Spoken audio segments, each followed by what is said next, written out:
네, 이런 가운데요. 저희가 지금 한번 좀 주목해 볼 만한 것이 지금 코로나 바이러스 관련해서 지금 오늘 대통령은 오늘 국무회의에서 뭐 경제에 끼치는 영향에 대해서 이제 피해를 최소화라는 이제 이야기를 하셨고요.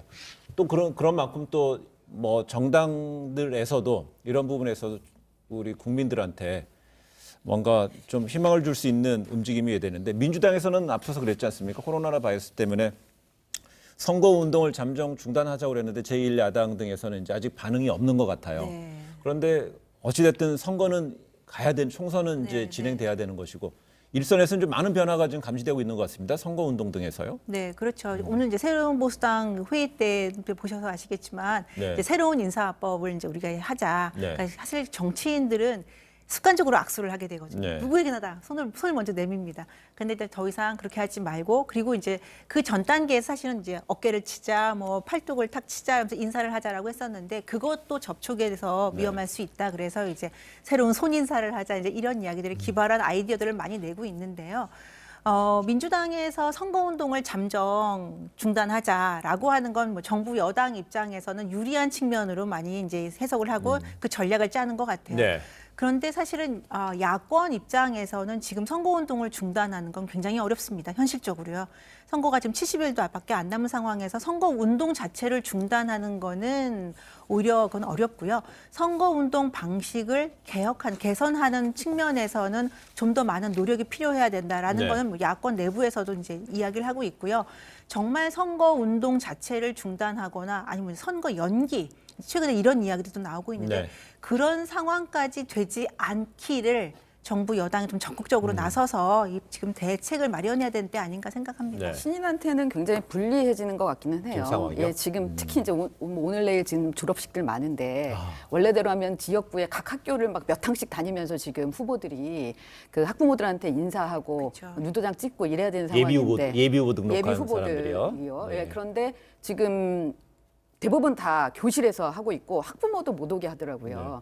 네. 그래서 요번에 이제 저희 아이네 학교도 보니까는 다 오지 말라고 지금 안내가 나왔던데 그러면은 예비 후보들은 어디 가서 얼굴 어디 알리나요? 가서 얼굴 알릴 수가 없잖아요. 플래카드 거는 것밖에 할 수가 없어요. 그러니까 지금 그래서 현재로서는. 이제 그러니까 더 SNS가 네. 활성화될 수밖에 없고 비대면 이제 선거 운동을 하게 예. 되던데 그래서 잘못하면 악수가 진짜 악수가 될 수도 있다. 그래서 명함도 못 주고 있거든요. 굉장히 조심하더라고요. 지금. 네. 명함에도 이제 손이 네, 묻으니까요. 네, 네네. 그래서 이제 그 부분은 좀 자제해야 되는 상황인 것 같고 뭐 어쩔 수 없죠.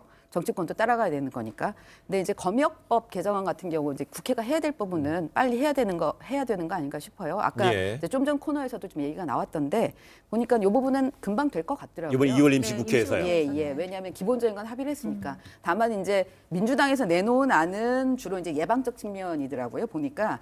그러니까 이번에 보면 입국할 때 잠복기에 있는 사람들은 열 안 나니까 그냥 나와버렸잖아요. 네. 그랬는데 일회성 입국장의 검역 방식 아닌 추후에도 할 수 있게 하는 거를 제도화하는 그런 내용이 들어있고.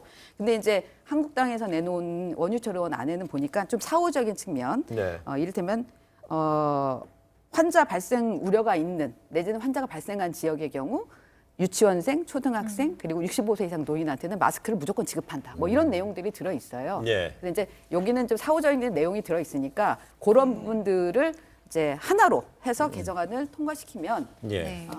정치권이 좀 하나가 되는 모습을 보여줄 수 있지 않을까. 알겠습니다. 그런 생각이 근데 저희가 이제 선거 운동 현장 얘기를 했고 이제 그 이야기 눈에 초점을요. 본격적으로 주요 정당들로 한번 좀 끌어오겠습니다. 한국당이 본격적으로 위성 정당 활동을 좀 구체화하는 것 같습니다. 그 미래한국당 대표에 그 한성교 의원을 네. 대표로 임명을 했어요. 네. 일단 한성교 의원은 앞에 수식이 들어가는 무슨 개파색으로 원조 보는 원조가 들어가나요? 원조 침박. 그렇죠. 그럼 네. 그 인선 배경은 뭐로 봐야 될까요?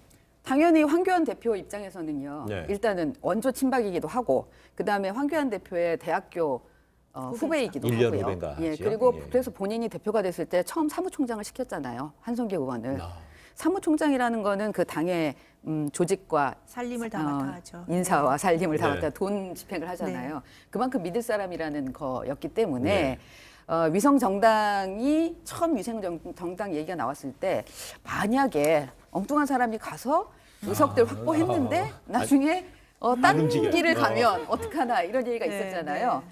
그래서 가장 믿을 사람 보낼 텐데 누굴 보낼까라는 의견들이 있었는데 결국은 한성교 의원을 보낸 거죠. 그 얘기는 뭐냐면은 그러면 미래한국당이 그 투표 선거에서 국민들로부터 많은 지지를 얻어서 몇 비례대표 의석을 갖게 된다면 그 부분에 있어서는 소위 말해서 컨트롤 타워는 황교안 대표가 될 수 있는 거예요? 그렇죠. 지금 상황이면 그런 거고요. 한성교 의원이 얘기를 하잖아요. 오늘 그 인터뷰한 걸 보면 일단 자유한국당에서는 비례대표를 안 내는 걸로 한다. 그러면은 비례대표 정당 투표에 없다는 거예요. 자유한국당이. 그러면은 자유한국당 지지하는 분들은 다 미래한국당을 찍어라 이렇게 되는 거고 그렇게 되면은 의석수를 한성교 의원이 지금 20석을 목표로 하고 있다고 하는데 만약에 30%를 얻는다. 네. 지금 자유한국당의 지지율 대로, 정도를 정도로. 얻는다. 네. 미래한국당이 그러면 20석이 가능하거든요. 원내교섭 단체를 만들 수 있어요. 오. 이 당을 가지고 자유한국당이 지역구는 자유한국당으로 미래한국당에서는 비례당으로 해서 같이 움직이겠다는 얘기이기 때문에 한성교 의원은 그 완벽한 꼼수죠. 꼼수예요?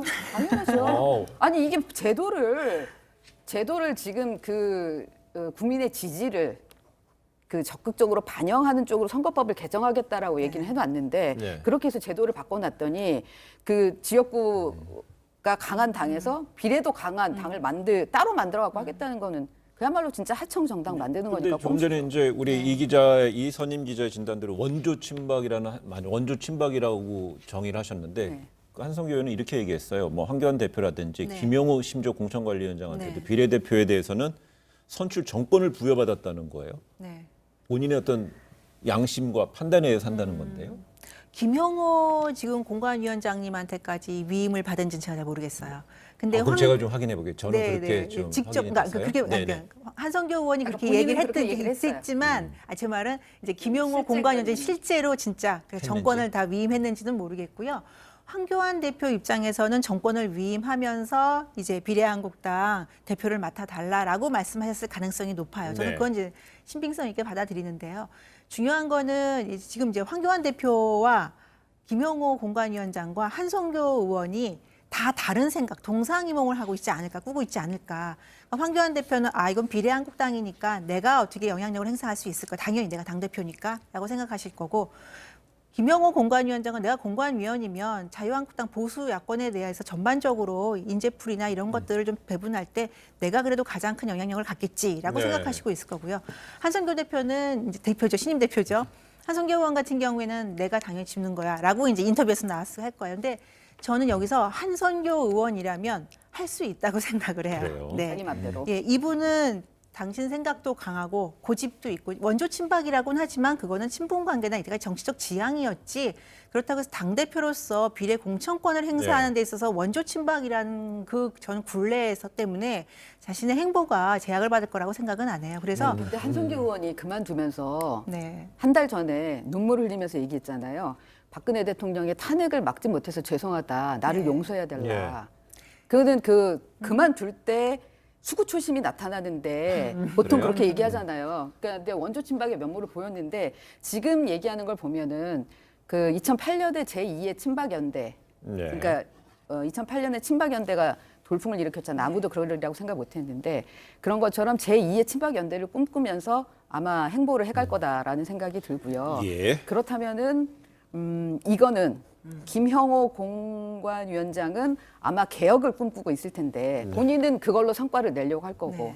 근데 황교안 대표나 한성교 의원은 그게 아닌 이쪽에 친박을 엮어내는 그런 쪽의 흐름을 이쪽에서 가져갈 거다라는 생각이 드네요. 오늘 TK 의원 만났을 때 나온 얘기도 그랬을 것 같아요. 예, 그 얘기는 조금 이따 한번 해보고요. 네. 그렇다면 민주당에서는 이렇게 자유한국당에서 미래한국당을 만들고 거기에 이제 의원들을 옮기는 거 이런 어떤 과정에 있어서 이런 부분에 있어서 무슨 이제 관련된 현행법의 위반이기 때문에 위법한 거기 때문에 검찰에 고발한다고 그래요.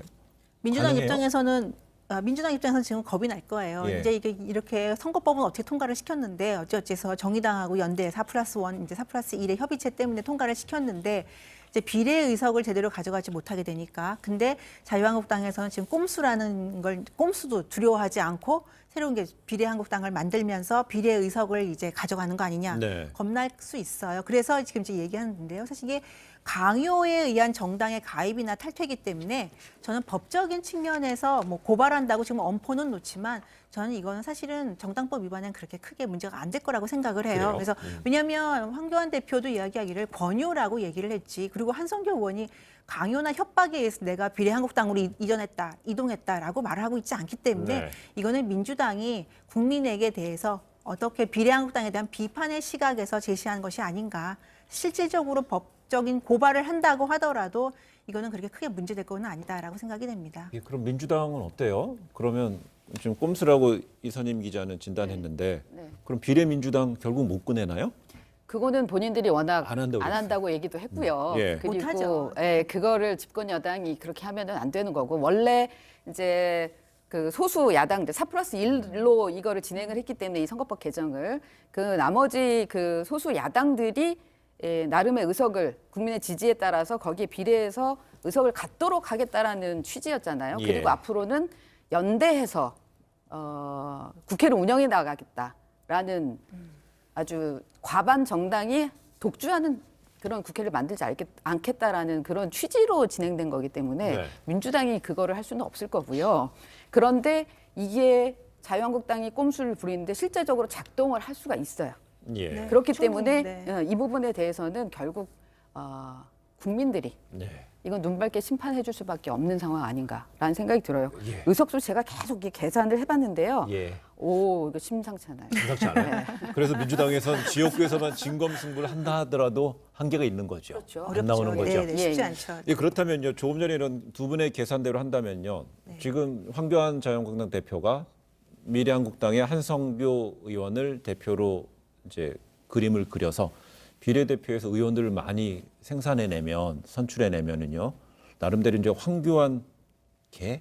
뭐 이런 식으로 갈 수 있다면 이제 큰 그림까지 그릴 수 있는 건데 그런 취지에서 차원에서 오늘 황교안 대표의 또 동선이 주목을 받았죠. 대구 경북 의원들하고 뭐 점심도 먹고 오찬했죠. 예. 거기서 이제 나온 이야기도 있어요. 내일이 이제 그 여론조사가 들어가는 날이에요. 무슨 근데 여론조사가 들어가요? 그 TK 의원들에 대해서 현역 의원들에 대해서 이제 평가를 해야 되잖아요. 예. 그래서 여론조사도 하나의 지표가 되기 때문에 이제 여론조사가 돌아갈 건데 그 전에 어떤 기준으로 할 건가를 그래도 의원들한테는 얘기를 해줘야 될 거 아니에요. 네. 그동안에는 한 번도 얘기를 안 하고 있다가 이제 뭐 공천 근데 학살을 하느니 뭐 아무래도 TK가 기득권이 많으니 그쪽에서 50% 이상 물갈이 해야 되느니 이런 얘기만 나왔었는데 그 부분에 대한 우려가 많으니까 특히 TK에선 지금 얘기하는 게 황교안 대표는 뭐 험지 나가랬는데 험지 안 나가고 계속 우유부단한 모습 보이면서 왜 TK만 바꾸겠다는 거야? 네. 이런 얘기 하고 있는 거거든요. 그래서 그 부분을 좀 달래기 위해서 만난 건데 오늘 낮에는 대구 지역 의원들 만나고 밤에는 경북 의원들 만나거든요. 네. 근데 이제 오늘 대구 의원들 만나서 얘기가 나왔는데 걱정하지 말아라. 그 기준에 없는 과도한 컷오프는 오히려 역효과가 날 거기 때문에 네. 그렇게는 안 갈 거다라고 약간 달래는 그런 양상을 보인 것 같아요. 근데 그러면서도 이제 공천은 공관위원장 즉 김영호 공관위원장한테 네, 네. 위임을 했다. 네, 네. 우려는 전달할 것이라고 네. 해요. 우려는 전달했는데 김영호 위원장이 안 받으면 그만이죠. 그렇죠. 이건 황교안 대표가 오늘 이제 대구 의원들 만나서 저는 기대했던 메시지는 뭐였냐면 나를 믿고 그리고 우리가 민심에 역행하지 않게 공정하게 공천을 할 테니까 나를 믿고 나에게 따라달라라는 말을 저는 좀 더 강력한 리더십을 발휘하는 메시지가 나오기를 기대를 했어요. 네. 사실은 공천이 매번 있을 때마다 억울한 사람들이 있을 수밖에 없어요. 근데 그 억울함이 어떻게 풀어주느냐가 중요한데 어떤 기준에서 이걸 풀어주느냐가 중요한데 황교안 대표가 오늘처럼 이렇게 모호한 메시지를 낸다면 사실은 공천의 결과에 후폭풍이 더 커질 수밖에 없거든요. 네. 김영호 공관위원장으로서는 국회의장까지 하신 분이 무슨 더 이상의 욕심 때문에 지금 사천을 하시겠습니까? 이제 그렇다면 자유한국당 보수 야권이 새롭게 서는 개혁의 메시지를 내겠다라고 선언하신 만큼 네. 분명히 공천에서 모습을 결과를 보이실 거예요. 그러면 결국에는 자유한국당 입장에서는 TK와 PK가 과연 공천의 가장 큰 바람의 지역이 될 텐데 이 차원에서 황교안 대표가 조금 더 강력한 리더십을 발휘하는 것이 예. 총선 승리를 위해서도 더 바람직할 것이다. 뭐 일각에서는 오늘 자리에 그 대구 경북 의원들이 뭐 집단 반발을 해서 일부는 밥자리에 식사 자리에 안 갈 수도 있지 않을까라고 그랬는데 거의 간 것 조건을 같아요. 지금 대표가 가지고 있는데요. 공천 어쨌든. 앞에서는 네. 그러니까 가야 작아질 되는 수가- 거죠. 그렇죠. 작아질 수밖에 네. 없습니다. 작아질 수밖에. 그래요. 네, 오늘 센 얘기 좀 할 줄 알았는데 안 나온 센 것 얘기가 같아요, 안 아직까지는요. 나오네요. 네. 예, 그렇습니다. 근데 이러면서 각 정당 인재 영입 역시 속도를 상당히 내고 있습니다. 이 민주당에서는 베트남 결혼 이주 여성인 그 이름이 원옥금 주한 베트남 교민회장을 영입했고요. 또 한국당에서는 7명의 여성 법조인을 또 영입을 했습니다. 이런가 하면 또 새 보수당에서는 첫 영입 인재로 그 검사내전 뭐 작품의 저자로 알려져 있는 김웅 전 검사를 영입했다 발표를 했네요. 네. 각각의 뭔가 뭐 이렇게 꾀하는 바가 있는 수가 거죠. 있는 것 같아요. 예, 예. 뭐 민주당이야 지금 계속 해오던 대로 그러니까 다양한 계층 그다음에 다양한 스토리를 가진 인물들을 좀 영입한다라는 차원에서 이번에는 다문화 가정을 대표하는 그런 베트남 여성을 상징성 있게 지금 아마 영입을 한 것 예. 같고요. 그래서 특히 이제 뭐 이해찬 대표의 경우는 베트남 그 결혼 여성에 대해서는 좀 아픈 추억이 있죠. 지난번에 말실수를 한번 해서 그래서 아마 그런 부분들도 이번 경우를 통해서 좀 상쇄하려고 하는 측면들도 있을 것 같고요. 근데 저는 지금 자유한국당의 여성 법조인들 7명이나 새 보수당의 김웅 검사는 안 그래도 지금 법조인들이 과다대표돼 있다라는 얘기들이 많잖아요. 이번 네. 그 국회만 해도 300명 중에 48명이 법조인 출신이거든요. 6명 중에 1명이에요, 국회의원. 우리나라 국민 6명 중에 1명이 법조인인가요? 안 그래도 그렇잖아요. 여성 법조인이 가면 좀 의미 있는 거 아니에요? 여성 법조인 많습니다, 요즘. 그럼에도 불구하고 최근에 민주당의 다양한 법조 개혁서들 많이 가기 그것도 때문에요. 문제라고 봐요. 그것도요? 예, 예. 그래서 네. 너무 과다대표되고 있는 부분들에 대해서는 좀 유념할 필요가 있다라는 예. 부분들. 본인이 이제 이번 여성 법조인들은 그래도 그 여성 쪽으로 뭔가 특화된 그런 활동들을 하겠다라고 예. 얘기를 해서 그나마 좀 기대를 하는 부분이 있는데 그럼에도 불구하고 법조인들의 과다대표는 좀 지양될 필요가 있다.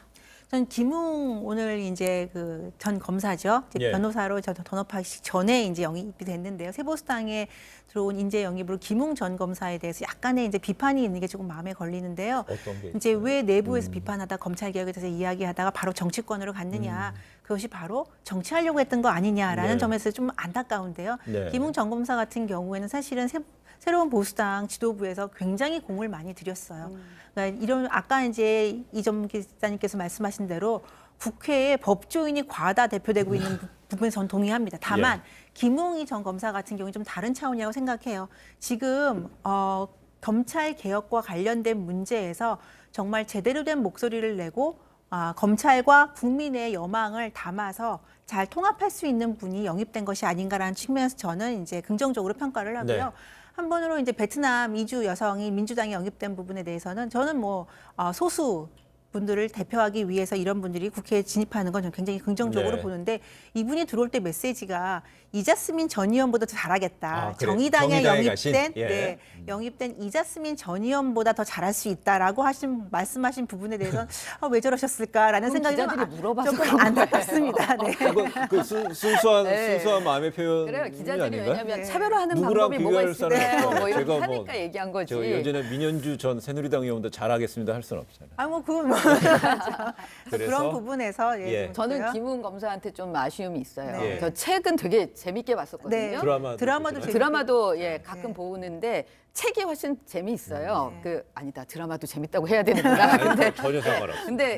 그 드라마 그 책을 보면은 사기 사건 전문 검사거든요. 그러니까 대한민국이 어떻게 사기 공화국인지를 잘 드러내는데, 근데 이분이 들어오시면서 하는 얘기가 나는 자유한국당 아니고 새로운 보수당을 간다라고 강조를 하시더라고요. 근데 지금 자유한국당하고 새 보수당하고서는 같이 하려고 논의하고 있는 거 아닌가요?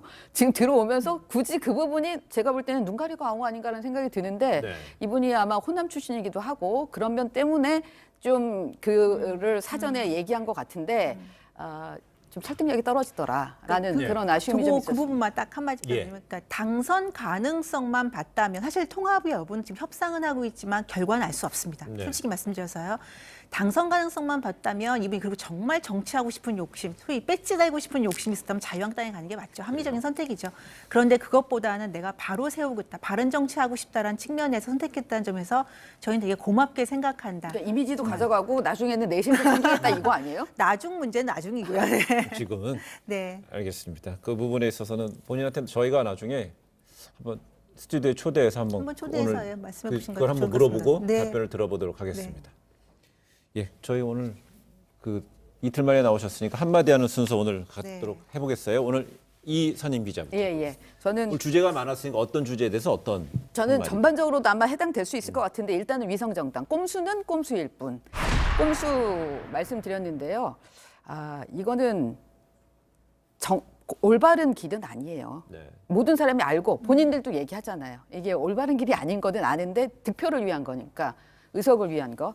그래서 꼼수는 꼼수니까 이 심판을 분명히 해야 된다. 예. 저는 이제 얘기를 좀 하고 싶었는데 많이 못했던 부분이 왜냐면 대통령의 이제 신종 코로나 바이러스 관련된 이제 메시지 예. 차원인데 저는 아전 인수라고 하겠습니다. 다른 게 아니라요. 우리 대통령이 우리 국민들을 위해서 좀 아전 인수로 좀 해주셨으면 좋겠어요. 이 상황에서는. 그러니까 지금 중국에 마스크 보낸다. 그럼 중국의 고통, 어려움이 우리의 어려움이다. 전 이 얘기를 듣고 무슨 유엔 사무총장이나 국제 NGO 기구의 발언인 줄 알았어요. 이렇게 어려울 때는 대통령께서 전적으로 우리 국민 편을 좀 들어서 모든 수단과 방법과 이론을 다 가지고 와서라도 우리 국민들이 안심하고 살 수 있는 그런 방안을 좀 마련해 주십사라는 측면에서 아전 인수라고 하겠습니다. 알겠습니다. 네, 뉴스 오늘 여기까지 하겠습니다. 저희 내일 오후 1시 55분에 뵙겠습니다. 시청해 주신 여러분 고맙습니다.